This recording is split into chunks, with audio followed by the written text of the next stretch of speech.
अंशु अवस्थी जी राहुल गांधी आज मिलने के लिए गए थे, पीड़ितों का हाल जाना, सरकार से ये कहा कि मुआवजा दिल खोल करके दीजिए, अच्छी बात है, लेकिन बाबा को लेकर के एक शब्द नहीं, क्यों?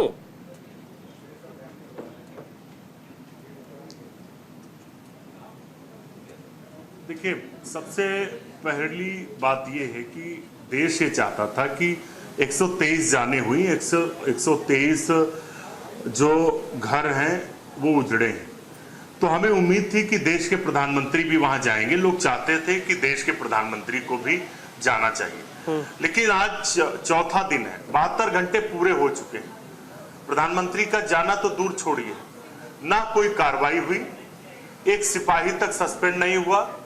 जो जवाबदेह लोग थे कि प्रशासन ने आखिर इतनी बड़ी लापरवाही कैसे की, जो खुफिया इनपुट था वो उनका कहां था, लाखों की भीड़ आ रही थी, जो लोकल का उनका एसएचओ था, एसडीएम थे, सर्किल ऑफिसर थे, डीएम थे, इनको सबको इतनी जानकारी क्यों नहीं थी? और जब आप परमिशन दे रहे हैं, आपने 80,000 की परमिशन रिटर्न में दी, तो आपने वहां पर कोई मेडिकल का इंतजाम क्यों नहीं किया, कोई मेडिकल कैंप क्यों नहीं लगा, ट्रैफिक का आपने कोई अरेंजमेंट क्यों नहीं देखा? बिना कुछ देखे एसी कमरे में बैठकर, जैसे भाजपा की सरकार एसी कमरे में बैठी हुई है, ऐसे अधिकारी भी बैठे हुए हैं, एसी कमरे में बैठकर परमिशन दे दी, जाओ अपनी जान अपने ऊपर, अपनी जिम्मेदारी। क्या सरकार की जिम्मेदारी इस प्रदेश के लोगों की नहीं है? बाबा की जिम्मेदारी है, आयोजक की जिम्मेदारी है, लेकिन सबसे पहली जिम्मेदारी किसकी है? सरकार की जिम्मेदारी।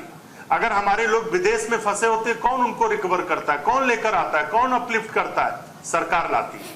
इसी तरीके से यहाँ पर कोई इंतजाम नहीं था, आपने एम्बुलेंस की कोई व्यवस्था नहीं की, 40 सिपाही लगे थे। कांग्रेस पार्टी जब नीट के जो पेपर लीक के बारे में प्रदर्शन करती, आप 200 सिपाही भेज देते। जहां पर भी कांग्रेस के लोग किसी जनता से जुड़े मुद्दे की बात करते हैं, आप तुरंत 500 सिपाही भेज देंगे। तो वहां पर आपने क्यों इंतजाम नहीं किए? क्या आपकी जवाबदेही नहीं है?